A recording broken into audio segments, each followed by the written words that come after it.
దూత media, power of news.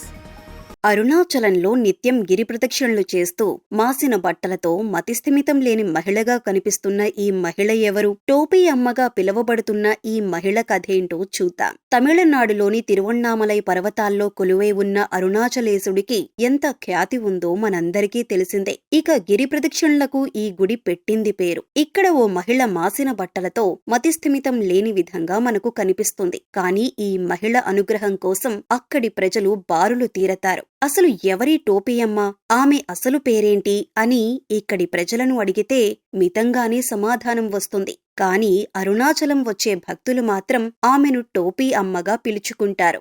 నిత్యం గిరి ప్రదక్షిణలు చేస్తూ తన రోజును ఆరంభిస్తుంది ఇక్కడి టోపీయమ్మ. అరుణాచలం వెళ్లిన భక్తులకు ఎక్కడో ఒకచోట టోపీయమ్మ కనిపిస్తూనే ఉంటుంది. ఇక్కడి వీధుల్లో తిరుగుతూ తనకు ఆకలిగా ఉంటే సమీప హోటల్ దగ్గరకు వెళ్లి నిలుచుంటుంది. దీంతో తమ భాగ్యంగా భావించిన హోటల్ యజమానులు టోపీ అమ్మకు తినటానికి ఏదో ఒకటి ఇస్తుంటారు. తన ఆకలి తీరగానే తినగా మిగిలిన ఆహార పదార్థాన్ని అక్కడే పడేసి వెళ్లిపోతుంది. దీన్ని మహాప్రసాదంగా భావించి ప్రసాదంగా స్వీకరిస్తారు అక్కడి భక్తులు. ఒంటిపై మాసిన దుస్తులతో మానసిక స్థితి సరిగా లేనట్టు కనబడే ఈ టోపీ అమ్మ నీడ పడితే చాలు అనుకునే భక్తులు చాలానే ఉన్నారు. టోపీ అమ్మ నీడపడినా ఆమెను తాకిన వాళ్లకు ఈతి బాధల నుంచి విముక్తి లభిస్తుందని నమ్ముతారు అక్కడి భక్తులు. అందుకే అనునిత్యం ఆమెను తాకడానికి, ఆమె పాదధూళిని తీసుకోవటానికి జనం ఎగబడతారు. టోపీయమ్మ వేసుకుని విడిచిన మాసిన బట్టల కోసం ఎగబడే జనం మనకు అరుణాచలంలో కనిపిస్తూనే ఉంటారు. అసలు ఎవరి టోపీయమ్మ,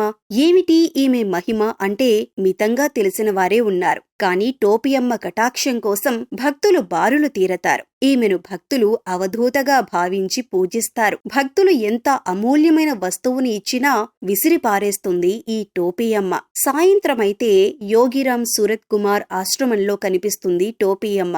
దీంతో అక్కడ ప్రజలు ఆమె దర్శనం కోసం బారులు తీరుతుంటారు. అయితే మతిస్థిమితం లేని ఈమెను ప్రజలు ఎందుకు ఆరాధిస్తున్నారనే దానికి ఓ కథ ప్రాచుర్యంలో ఉంది. చాలా ఏళ్ల క్రితం కిడ్నీ సమస్యతో బాధపడుతున్న మణిమారన్ అనే వ్యక్తికి టోపీమాత స్పర్శతో తన సమస్య తీరిందని చెబుతుంటారు. దీంతో ఆయన ఆమెకు పెద్ద భక్తుడిగా మారిపోయాడు. ఇక ఇది తెలిసిన ఆ ప్రాంత ప్రజలు ఆమెను ఆరాధించటం మొదలుపెట్టారు.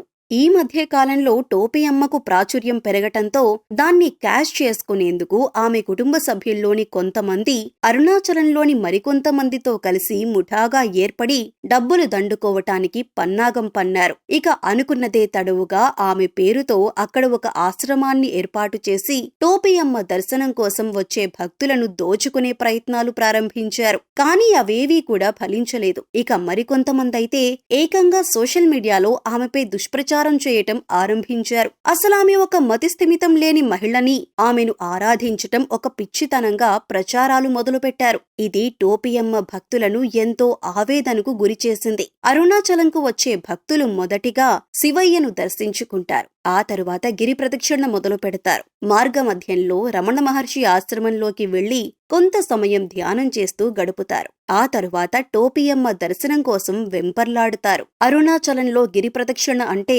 సుమారు 15 కిలోమీటర్లు కొండ చుట్టూ ఆ పరమేశ్వరుణ్ణి తలుచుకుంటూ నడుస్తారు భక్తులు. ఒక్కరోజు గిరి ప్రదక్షిణ చేస్తేనే తమ కాళ్లు వాచిపోయాయని, అలసిపోయామని భక్తులు చెబుతుంటారు. మరి అలాంటిది ప్రతిరోజు టోపీయమ్మ గిరి ప్రదక్షిణతోనే తన రోజును గత 25 ఏళ్లుగా ప్రారంభిస్తోంది. మరి టోపీయమ్మ మహిమాన్వితురాలు కాదా? For more updates please subscribe దూత మీడియా.